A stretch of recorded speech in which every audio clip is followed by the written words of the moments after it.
আপনি তো দৌড়ে এসে নামাজে দাঁড়ালেন, দৌড়ে দরজার ঝাপটা বন্ধ করে দৌড়ে এসে আপনি নামাজে দাঁড়ালেন। ইমাম সাহেব সালাম ফিরিয়ে দিল, আপনি দৌড়ে আবার বের হয়ে গেলেন।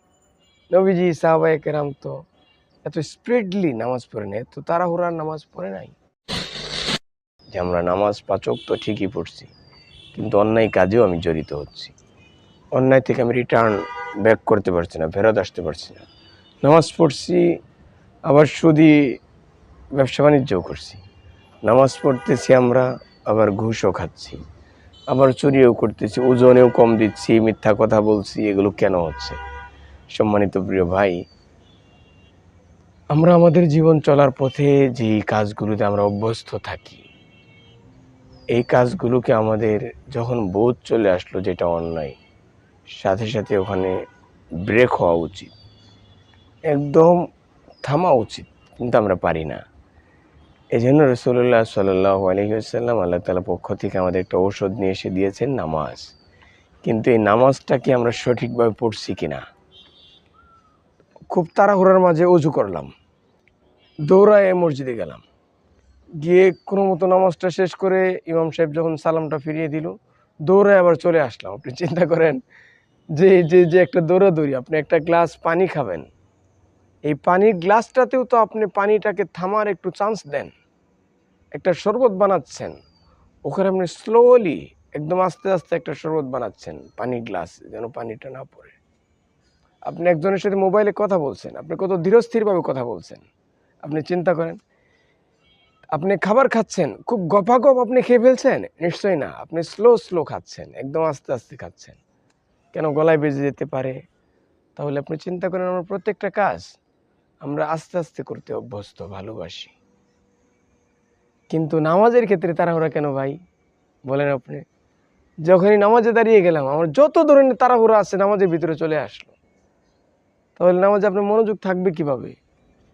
এই মনোযোগবিহীন যে নামাজটা হচ্ছে, একেবারে উদাসীনতার সহিত নামাজ, এই নামাজ আপনাকে কিভাবে অন্যায় কাজ থেকে ফেরত আপনাকে নিয়ে আসবে বলেন? আপনি কিভাবে মনে শান্তি পাবেন? এই নামাজে তাড়াহুড়া করে যে নামাজটা পড়লেন, এটা দিয়ে মনে শান্তি কিভাবে আশা করা যায়? সম্মানিত শ্রোতামণ্ডলী, আমি ছোট করে যদি আপনাকে বলি যে আমরা নামাজটা যদি একদম ধীরস্থিরভাবে আদায় করি, অজু আস্তে আস্তে করতেছি, কার জন্য করতেছি? আপনি চিন্তা করেন, আল্লাহর জন্য, আমার জন্য, পরকালে আমি জাহান্নাম থেকে বাঁচার জন্য। আপনি চিন্তা করতে পারেন যে এই নামাজটা স্রেফ আমার জন্য, কিন্তু ইনকাম যা করছি এটা কি আমার জন্য 100% বলেন? না, পরিবার পরিজন, আত্মীয় স্বজন, পাড়া প্রতিবেশী সকলের জন্য। কিন্তু নামাজ একমাত্র ইবাদত, যেটা আমি একান্তই আমার জন্য করছি। আমরা তো কোরআনে কারিমে আল্লাহ বলেছেন, ইন্না সলাতি ওয়া নুসুকি ওয়া মাহইয়ায়া ওয়া মামাতি লিল্লাহি রাব্বিল আলামিন। তাহলে হলো কি, যে আমি যদি আমার মনকে নামাজের মাঝে খুব অ্যাটেনটিভ, মনোযোগ নামাজের মাঝে দিতে চাই, মনোযোগ আনয়ন করতে চাই নামাজের মাঝে, অন্যায় চিন্তা চেতনা আমার মাথায় যেন না আসে, এই জন্য আমাকে কী করতে হবে? একদম স্লো, আস্তে আস্তে অজু করতে হবে। আস্তে আস্তে আমার ইস্তেঞ্জার কাজ, ওয়াশরুমের কাজগুলো সারতে হবে। আস্তে আস্তে অজু করতে হবে। ধীরস্থিরভাবে মসজিদে আসতে হবে।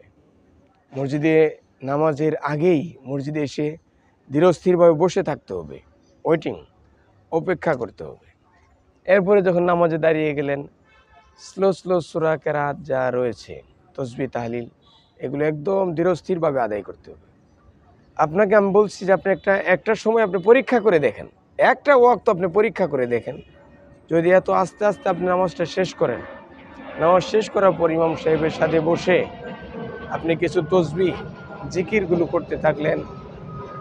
নবীজি অনেক দোয়া করেছেন, আল্লাহ তাআলা কোরআনে কারিমে অনেক দোয়া শিক্ষা দিয়েছেন। এই দোয়াগুলো যদি আপনি করতে থাকেন, আপনি দেখবেন যে এক ওয়াক্ত, 2 ওয়াক্ত, 3 ওয়াক্ত, 4 ওয়াক্ত, 5 ওয়াক্ত নামাজেই যদি আপনি এই কাজটা অব্যাহত রাখেন, আমার মনে হয় যে, আমার দৃঢ় বিশ্বাস যে আপনার মনে যে একটা স্যাটিসফ্যাকশন, শান্তি, আত্মতৃপ্তি, এটা আপনি পেয়ে যাবেন। নামাজের যে একটা স্বাদ, নামাজের মাঝে যে একটা ফিল আল্লাহ তাআলার প্রতি, ওটা আপনি অনুভব করবেন।